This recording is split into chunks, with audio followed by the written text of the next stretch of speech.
We looked at some of the major blessings that have been given to Israel as Scripture unfolds. Abraham's blessed to be a blessing to all the families of the earth, and this is really climaxing as we get to David and especially Solomon, who builds the temple in Jerusalem. I mean, what greater present does God have than His presence? If when the presence of God comes and dwells in the tabernacle, I mean, if you wanted to write God a letter and put it in the mail, you can you can give a physical address to God in the Holy of Holies, in the Temple Mount in Jerusalem, and you can send off a letter. God is physically dwelling amongst his people. As I mean, talk about a return to the Edenic garden where God would walk in the cool of the day with Adam and Eve.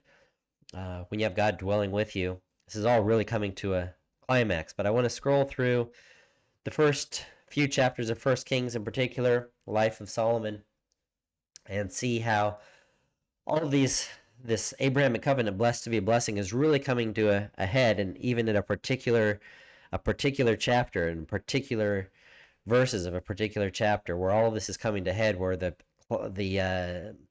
the anticipation is coming to a head and really building to, okay, God, what's going to happen next?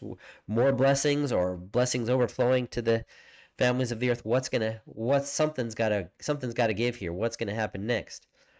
So David gets old. He designates that Solomon is to be his king in his place, and David, in fact, passes away. Of course, I'm scrolling through this fast. We're just looking quickly over the subject headers that have been added to give an outline to the scripture. Solomon's reign is firmly established. All of it, even his surviving brothers, acknowledge that he's the one who's been appointed by their father David to be the king.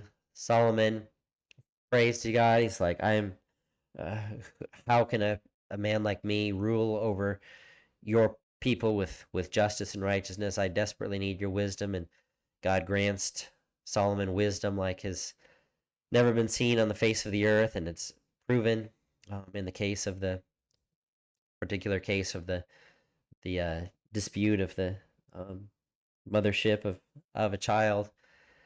Solomon's all of his he has officials who are, this is not like David when Absalom rebelled and there was kind of the kingdom temporarily divided between who's going to follow David versus Absalom. Like Solomon's officials are all on board. Everybody who survived and didn't David or Solomon did do a purge at the beginning of his reign, so everybody that's left is faithful. Now there are some sketchy things you can say in the life of Solomon. It's not all rosy. In addition to the purge at the beginning of his reign, which may be moral and ethical, maybe not. It's at least raises some eyebrows. He marries Pharaoh's daughter. That's also questionable. Is this a good thing? Egypt was certainly was a bad place in Israel's history, but maybe it's a good thing. Maybe marrying Pharaoh's daughter is the start of a bridge to that over which the blessings are going to pass to the families of the earth. Can't say for sure. So, but there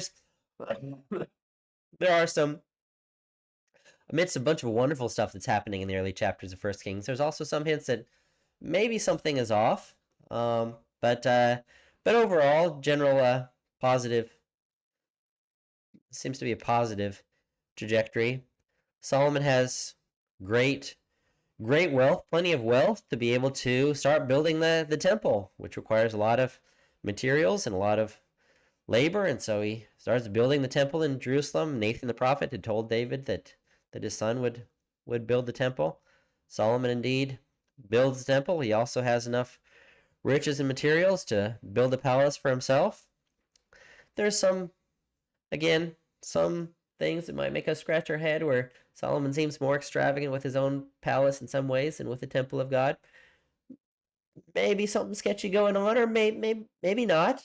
God's king, nothing wrong with him having a nice palace as well. Not necessarily forbidden, but just yeah, we'll have to wait and see.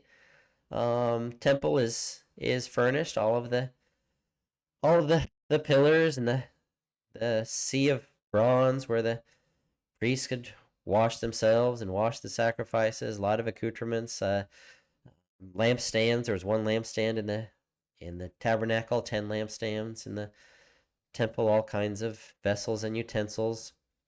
The ark has been preserved all the way from the days of Moses through the wilderness into Shiloh, and David brought it up with dancing into Jerusalem, and Solomon brings it into the temple, and indeed, most importantly, the presence of God comes and fills the house of the Lord with himself. So the Spirit of God is dwelling in the temple. God himself is moved. It's not just an empty house. God himself is moved in and is living there. So Solomon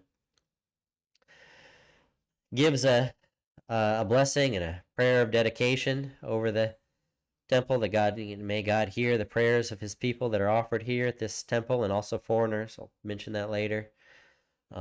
Solomon offers just a river of sacrifices. Now, then importantly, God appears to Solomon.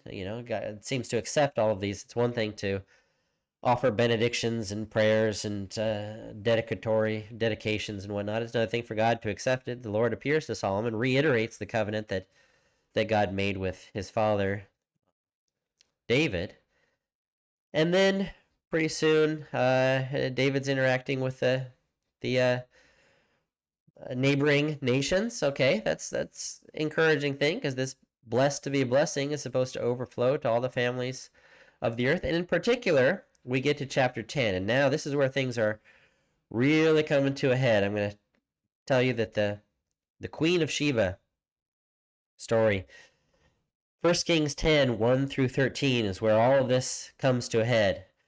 Solomon has built the temple. The presence of God is there. What more could you ask? Blessings upon blessings have been showered out upon Israel. Greatest blessing of all, God himself is there. What more blessings could you possibly ask for? And then a foreigner comes, saying, a royalty figure from a foreign land, saying, wow, we've heard about great things that are happening in Israel. Want to find out more. This should be, as you're reading through the Bible, especially this is your first time reading through, you don't know where the story is going. I think this is the way I felt the first way I read through the Bible, that the anticipation should just be bursting, especially if you're a Gentile, you yourself are not of ethnic Israel.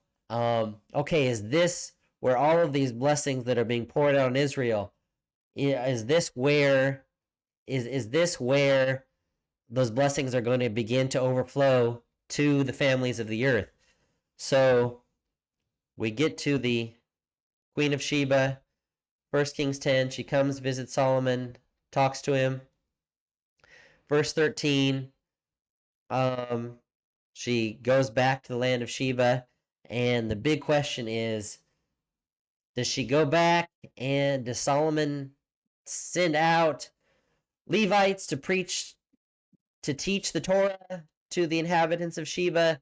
Does the queen go back and tell her people about how great the God of Israel is, and a movement begins among the nations? More royalty, more people start coming to Israel to question about this God of Israel. Great anticipation as we reach the Queen of Sheba story. Where's the story going to go from on here? How is the Abrahamic covenant going to unfold? Blessed to be a blessing. We have to keep reading to find out how it goes from here.